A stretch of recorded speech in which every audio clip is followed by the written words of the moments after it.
थालापति विजय, रजनीकांत, कमल हसन, अजित कुमार और धनुष और भी कई सारे सुपरस्टार्स जिनकी फैन फॉलोइंग सिर्फ तमिल में ही नहीं बल्कि पूरे इंडिया में है। ये सारे तमिल सिनेमा के सुपरस्टार्स हैं और अच्छा खासा ऑडियंस पुल भी रखते हैं। बट इन सब के बावजूद भी तमिल सिनेमा ने अब तक के एक भी 1000 करोड़ की फिल्म नहीं दी है। आजकल तो 1000 करोड़ बेंचमार्क है किसी भी फिल्म इंडस्ट्री की सक्सेस का। बॉलीवुड के लिए एसआरके ने जवान और पठान से 1000 करोड़ दिए थे और टॉलीवुड के लिए प्रभास ने बाहुबली 2 और कल्कि से 1000 करोड़ दिए थे। दोनों ने अपनी अपनी रिस्पेक्टिव इंडस्ट्रीज के लिए 2000 करोड़ की फिल्में लाई है। इवन कन्नड़ा इंडस्ट्री के लिए यश ने केजीएफ चैप्टर 2 से 1000 करोड़ का कलेक्शन दिया था। सिर्फ तमिल सिनेमा ही ऐसी इंडस्ट्री है जिसने अभी तक ऐसी सक्सेस नहीं देखी है। एक टाइम पर साउथ इंडस्ट्री का किंग बोले जाने वाली तमिल सिनेमा इंडस्ट्री का ये डाउनफॉल आया तो आया कैसे? जहां तमिल सिनेमा की हर एक मूवी पहले से ज्यादा बेटर रहती थी, चाहे वो स्केल हो या मूवीज के लिए यूज होने वाली टेक्नोलॉजी हो, तमिल सिनेमा हर चीज में आगे था। तो फिर ऐसा क्या हुआ कि तमिल सिनेमा की क्वालिटी में इतना मेजर डिफरेंस आ गया? 5 ऐसे इंपॉर्टेंट रीजंस शेयर करूंगा जिनके कारण आज तमिल इंडस्ट्री की इतनी बुरी हालत है। 4th और 5th रीजन तो इतना ज्यादा इंपॉर्टेंट है कि अगर उन मिस्टेक्स को तमिल सिनेमा अभी के अभी ठीक कर ले तो उनकी अगली ही फिल्म 1000 करोड़ से ज्यादा की कमाई कर लेगी। इसलिए लास्ट के पॉइंट्स बिल्कुल भी मिस मत करना और चैनल को सब्सक्राइब करके जल्दी से 500 सब्सक्राइबर्स मेरे करवा दो। तमिल सिनेमा सिर्फ बड़े सुपरस्टार्स के साथ ही बड़ी फिल्में बनाता है और उन बिग सुपरस्टार्स को ही बड़ी फिल्में मिलती है। रजनीकांत, कमल हसन, थालापति विजय और अजित के साथ ही अच्छी मूवीज बनाई जाती है। कोई न्यू एक्टर को मौका नहीं दिया जाता। मेगा बजट फिल्में तो मोस्टली रजनीकांत और थालापति विजय के हाथ में ही आती है। ये नहीं होना चाहिए। This needs to stop. Tamil cinema को छोटे हीरोज पर भरोसा करना चाहिए। अब आप बोलोगे कि कोई नॉर्मल एक्टर को लेंगे तो फिल्म का बस कैसे बनेगा? तो उसका जवाब एक एग्जांपल से देकर समझाता हूँ। दूसरी इंडस्ट्रीज में छोटे हीरोज ने भी बड़ी हिट्स दिए हैं। जैसे बाहुबली से पहले प्रभास कोई बड़ा हीरो नहीं था। स्पेशली नॉर्थ ऑडियंसेस के लिए प्रभास कोई नॉर्मल साउथ एक्टर ही था। लेकिन बाहुबली की सक्सेस के बाद now he is one of the biggest and profitable pan India star.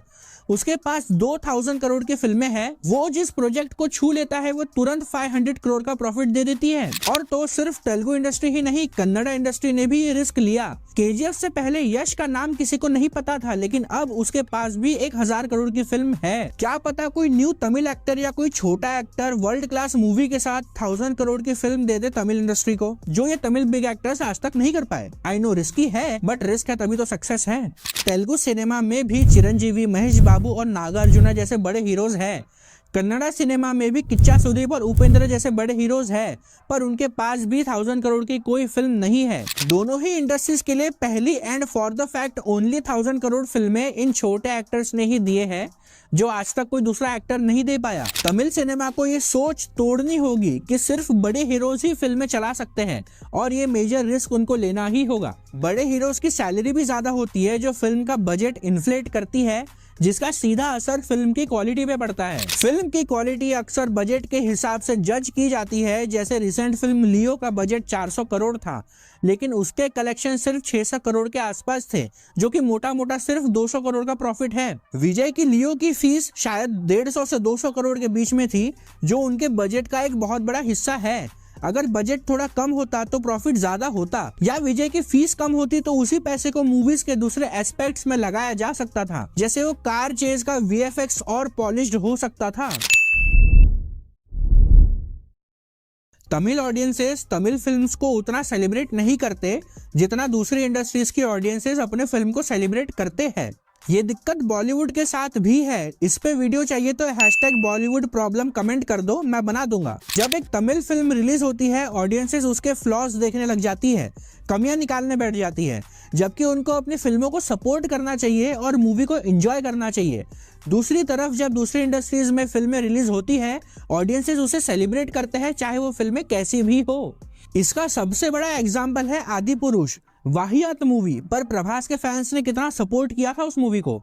In fact Telugu film Pushpa 2 ने तमिलनाडु में आकर 80 करोड़ से ज्यादा का कलेक्शन किया है। पिछले साल लियो के अलावा कोई भी तमिल फिल्म इतना कलेक्शन कर भी नहीं पाई थी। कमियां निकालना छोड़ के तमिल ऑडियंसेस को अपनी फिल्मों को सपोर्ट करना चाहिए, तमिल सिनेमा लवर्स, अगर ये वीडियो देख रहे हो तो कमेंट में अपना प्रॉमिस लिखो कि आज से ओनली पॉजिटिव रहोगे, और जब भी नेगेटिविटी आई मन में तो वीडियो पे वापस आकर अपने कमेंट में सॉरी रिप्लाई करके जाना और वापस पॉजिटिव हो जाना।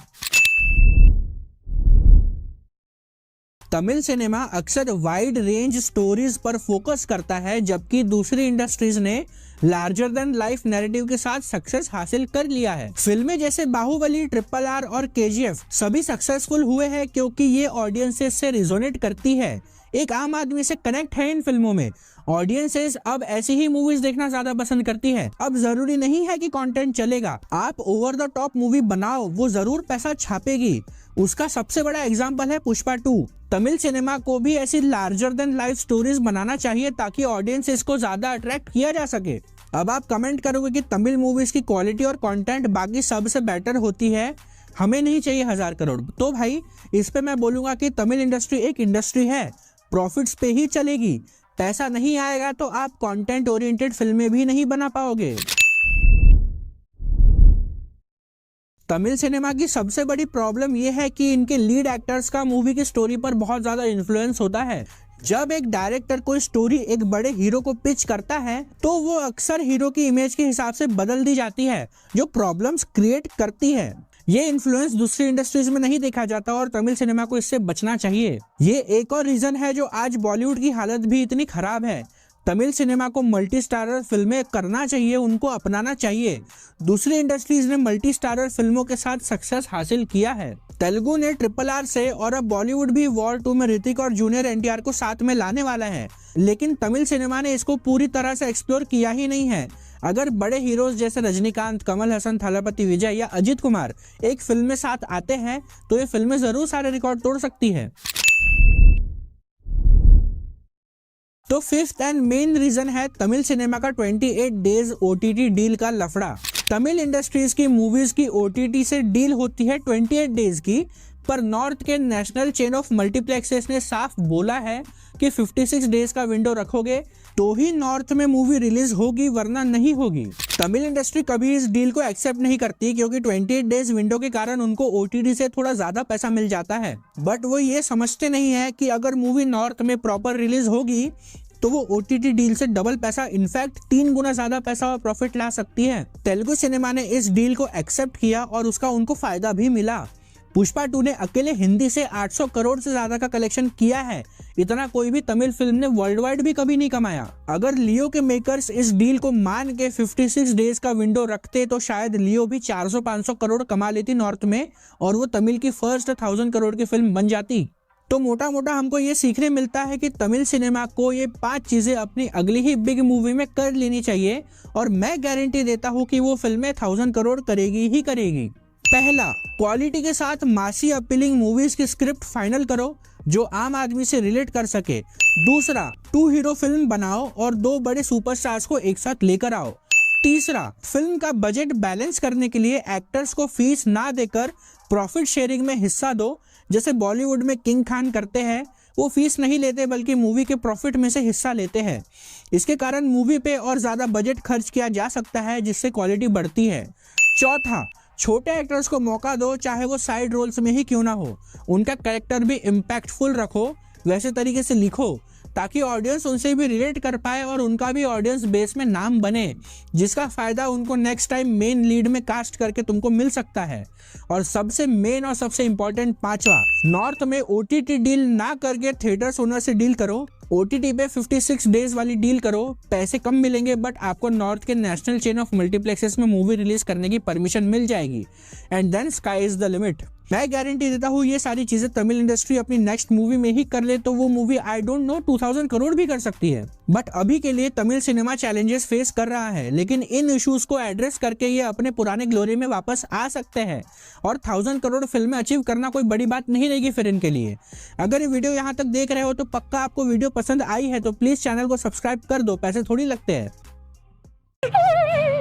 कोई मुझे सब्सक्राइब नहीं करता।